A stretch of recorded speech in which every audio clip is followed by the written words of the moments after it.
Inside the Lumi results, let's take a closer look at what actually was given to us by Samro. So we called Lumi, as you can see, this is the Lumi printout, and we asked a lot of questions about the results. Now, on our call with Lumi, we wanted to find out more information because we've asked Samro to give us the printout of the results and the weighted voting and all the details. And Samro refuses to give it to us. And all Samro gave us of what Lumi gave them is this. So when we called Lumi, Lumi told us, we asked how many people were actually voting in the meeting. They said 255. Then we wanted to ask the total number of votes per vote, and I will explain that later. But then the people at Lumi asked me, am I a member? I'm a staff member at Samro, and I don't lie. So I said, no, I am a member of Samro, and they said, we can't give you that information. Samro has to give us that information. Don't worry, we did do a follow-up with that, but that's just to say we have no more than what Samro gave us.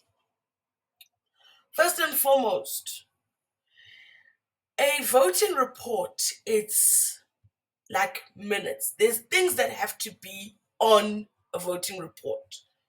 For example, we need to know the date of the EGM. They don't tell us. It's even misspelled here. But they don't tell us, when did the EGM actually sit? What time did it sit? And now, if you look closer,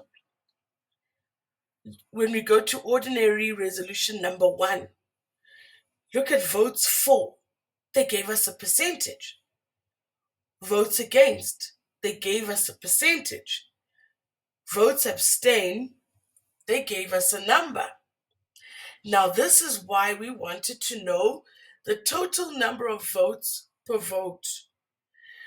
Because anybody who does maths knows, in order for us to be able to calculate how many votes were for and how many votes were against, we need to know the total number of votes so that we can take the total number of votes and subtract the abstaining votes, and then we can say 89.2% of that number to understand how many votes were for, how many votes were against. You can see even Albert Einstein is confused because the information that we've been given is incomplete. Let's continue. So we got told how many votes were in the room by our phone call. It wasn't on the report. 255. But did the meeting have a quorum every time people voted? You must remember, we were online. Some people ran out of data of those people that were able to join. So somebody could have voted number 1, but they were not there to vote for number 2. This is the information that is supposed to be on a voting report. Then we look again at votes abstain. Can you see that number? It keeps changing. 4 million, 2,899,000, 3 million, 2,693,000, 2.66 million, 8.57. So when you look at how many votes abstained, when they came to the voting on the committee fee, a lot of the people in the room didn't vote, because we can ascertain that from looking at the abstaining votes. The least number of abstaining votes we've got is 269. And I did ask if the vote abstain and the vote in the room, was it only the vote in the room? I wanted to make sure that when we look at vote abstain, they're not looking at the entire universe of members, that they're only looking at the 255 people. So 4 million votes out of the 255 people. We don't know what is the percentage, né? Because we don't know how the votes are weighted. But we definitely know that double that amount of people did not vote when it came to the board committee fees. We also don't know the quorum of the meeting. We know that 856,787 is calculated on the 255 because quorum is held. But we don't know how many people were still in the meeting.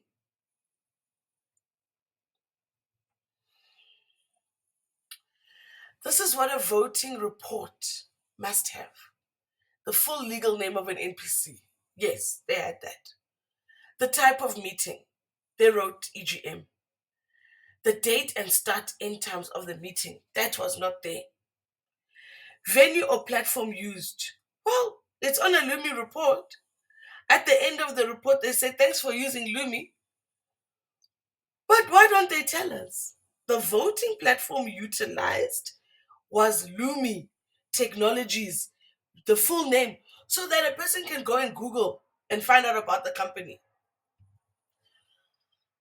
Then the report is also supposed to say that it's supposed to have a confirmation that the meeting was held under Section 63, open bracket 2 of this is the Companies Act, electronic participation allowed, and they're also supposed to add that in our MOI it says it's allowed.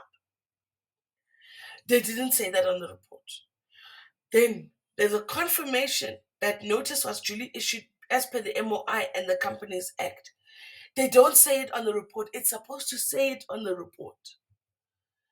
And then it's supposed to have a record of quorum confirmation, which is the number of people and percentage of voting members that were present. What does that mean? It says out of 25,000 members of Samro, 255 people were there, which translates to 1% of the total membership of Samro. Now they say percentage of voting members. Voting members, according to our MOI, is members of Samro, it's full members and associate members. Those are voting members of Samro. Am I clear? It's full members and associate members. It's got nothing to do with earnings. It's full members and associate members. The only people who cannot vote are the people who just joined Samro and they've still got to prove that they are earning members. So there's conditions which they have to make a certain amount of money over a 3-year period. Those are the people who can't vote. So when we say Samro has 25,000 members, are they counting the people that haven't made it yet, who are just still in applying mode? The probationary members? We don't know because they don't tell us. But if we are to assume that when they say members, they mean full and associate members, 1% of Samro members were at the meeting.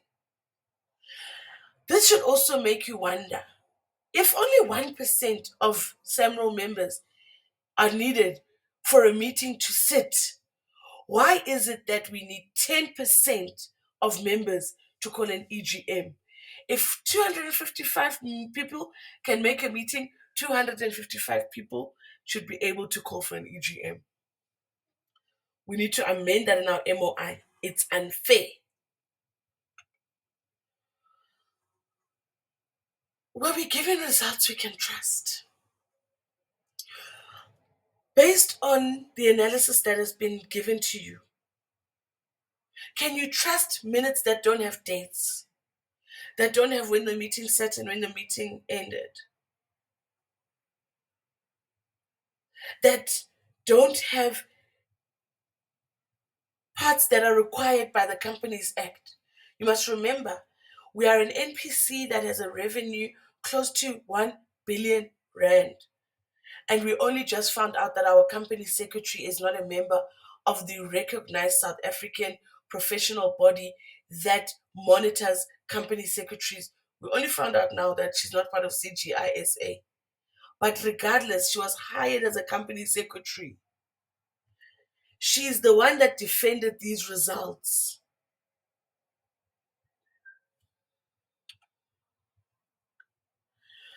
Let's talk about weighted voting, guys, because a lot of us don't understand weighted voting. So let me explain weighted voting, because some of you are saying, well, if I earn more money, I should have more say. Let's unpack that. According to Radio Monitor, I'm going to use radio, right? I'm not going to look at broadcast.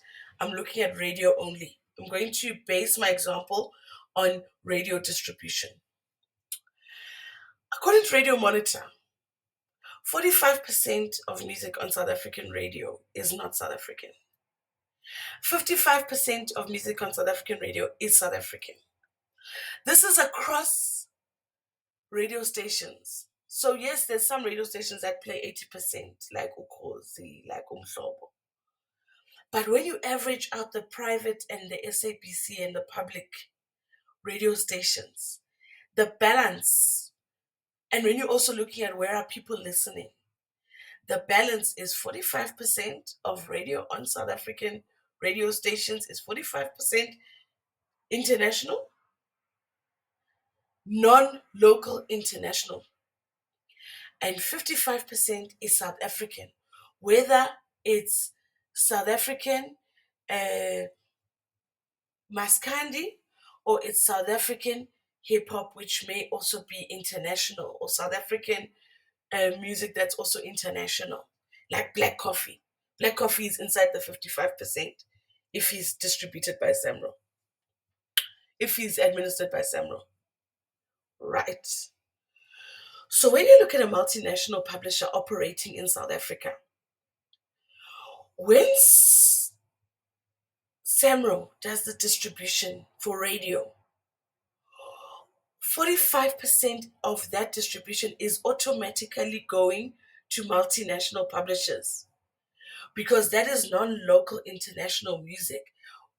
There is an assumption being made here that a local publisher has not signed a non local artist.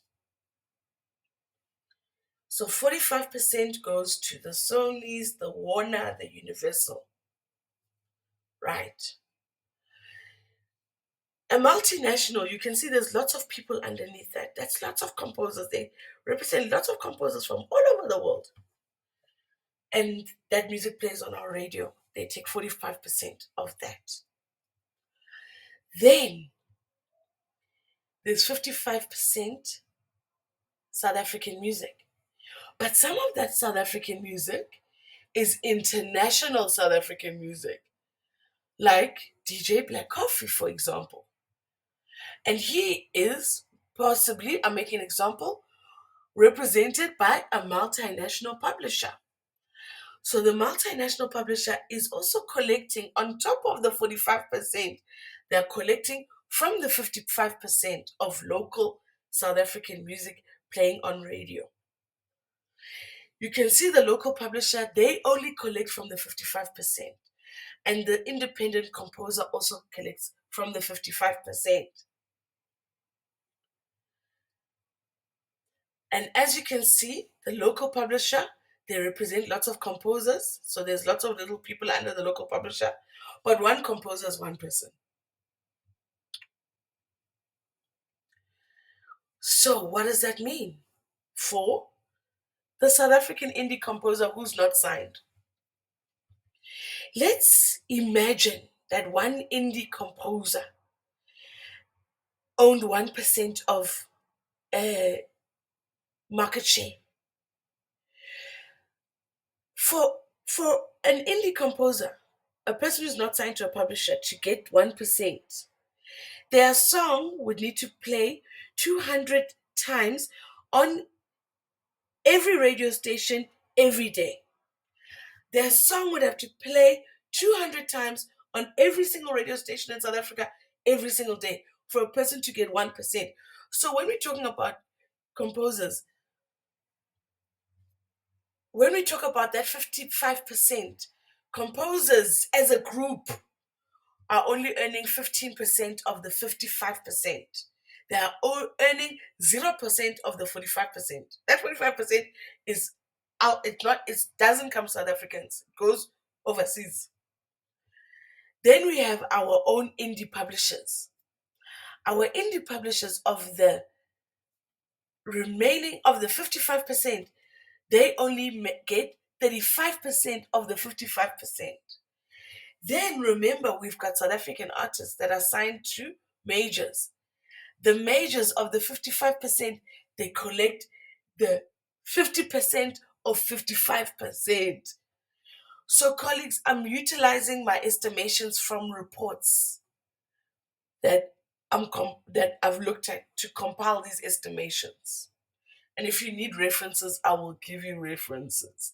But these are estimations. That's why just in front of that 50%, you can see the line is squiggly. It doesn't mean it's exactly 50%, it's around 50%. So, what does that mean in reality when we are talking about weighted voting? It means that, remember, weighted voting, it goes by per composer, your earnings. So a composer cannot have more than 2% when we're looking at the votes. A single vote cannot weigh more than 2% of the universe of the votes. So there's a ceiling, but it's per composer. It's not like universal when they walk into a room, they only have 2% of the vote. No, they represent. So I'm going to base the weighted vote on the radio distribution that I showed you. And I'm going to base it on market share because obviously the people that are making the most money are going to make the most of the 2%. Okay. So now a multinational publisher, it's got lots of composers that are not South Africans. And they've also got composers who are South Africans. So we take the 45% that is not South African. And then remember, they make about 50% of the South African 55%. So that means you plus half of 55 is 27.5. So when multinationals vote as a block, their vote is worth 72.5%. If they all vote the same way, the 3 or 4 multinationals, their vote is worth 72.5% of the vote. And more than half of that vote is not South African.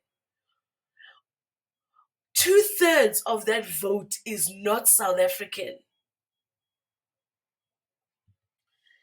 Local publishers. If they were local publishers were to say, guys, let's all decide to vote in one way, their biggest vote that they could get is 19.25%. Then, if the composers, all the independent composers were to come together, their vote would be worth 8.25% because of that 55% of South African music that plays on South African radio, they only get 15% of it. So it'll be 15% of the 55%. That's why it says 0.15 times 55%. Okay, but as South Africans, we say no, but guys, we're a non for profit company. We live in a South Africa where composers are being buried as paupers. We're living in a South Africa where composers are suffering. We're living in a South Africa where, all these, as South Africans, local publishers, composers, we all say, no, guys, the directors cannot get paid 100,000 per meeting. Guess what?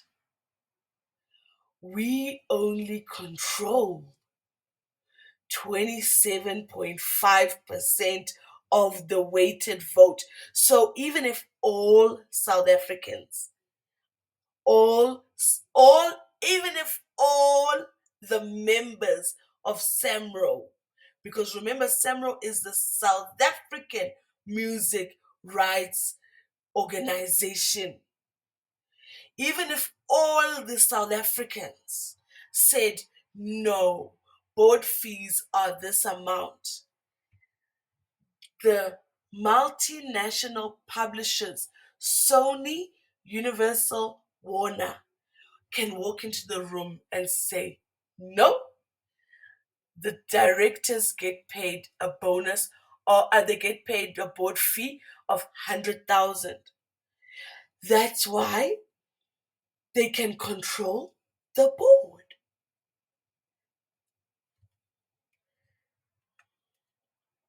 So, what do we do? Guning. First and foremost, we remove the weighted voting from the MOI. Weighted voting, it's just very, very fancy English for a place where we don't need weighted voting. Guys, in South Africa, the people that have jobs are the people that pay taxes, and the entire country benefits from their hard work. When you are unemployed, you go to the clinic. Somebody who's employed is paying for the nurse that is helping you. But guess what? It's South Africa. And when we vote, it's one man, one vote. So when people say, because I make more money, I must have more vote, that's like millionaires saying, because we make more money and we contribute more to taxes, we deserve to have a bigger say in what happens in the country. And when they get a bigger say, they will say the clinic in Sandton must have all the resources and the clinic in Jablani mustn't. They will say the police station in Camps Bay must have many police cars, must have technology, must have everything, and the police station in Kailicha must have one van and 10 policemen. That's undemocratic. We live in a democracy, right? So we must remove weighted voting from the MOI. It sounds very like, yes, that's normal. It should happen. Yeah, yeah. It sounds like it, but it's not it. Voting only by hand, and we can vote by hand whether we are in person or we are online. People mustn't tell you voting by hand doesn't allow people to go online. It's a lie. People can raise hands online. If you've been in an online meeting, you know you can raise your hand online. What will that mean for SAMRO, our organization? Ha! Look at that. All of a sudden, when you vote by hand, there's three big multinational publishers. They only have three hands. There's lots more local publishers, and they're representing. They are there as local publishers, and even though they're representing many composers, they can only have one hand. Even if I have 100 composers in my publishing house, when I go as a publisher, I've only got one hand, and a composer has one hand. Look at that. You also have to validate your proxy, because now you can't say, no, I represent all of my artists, the artists that are signed under me. No, you have to come with a valid proxy, which means the artist must sign that you can vote on their behalf on that day. And also, the proxy vote, it will also be something we can debate, because we can say, okay, if you want to have proxy vote, you must bring the people that will hold the proxy, because here we hold vote by hand, which means that one publisher can't come with a pile of 100 proxies. If they want to come with a pile of 100 proxies, they must bring 100 employees to each employee to hold a proxy. Same for the local publisher. The proxy must be validated as per the meeting. So it doesn't mean that because Brenda signed with you 50 years ago, Brenda's passed away, but you're still voting on her behalf, or her estate is voting on her behalf. And if a composer wants to come and another composer says, "Kalung yang votela lapaya," that composer must also know, "Hey, I have to have someone to hold this proxy because we vote by hand." But this is a discussion we can have as members when we have agreed we vote by hand. Then we can talk about the proxies and how we handle them. So we have to amend the MOI.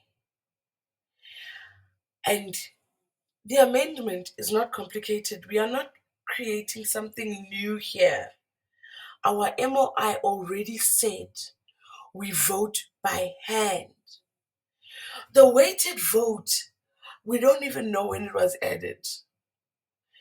We don't even know if it was there from the beginning or it was added. We don't know because we don't have access to records to be able to say when did weighted voting come in? Was it there at the beginning? Because even now, we've got the amended MOI.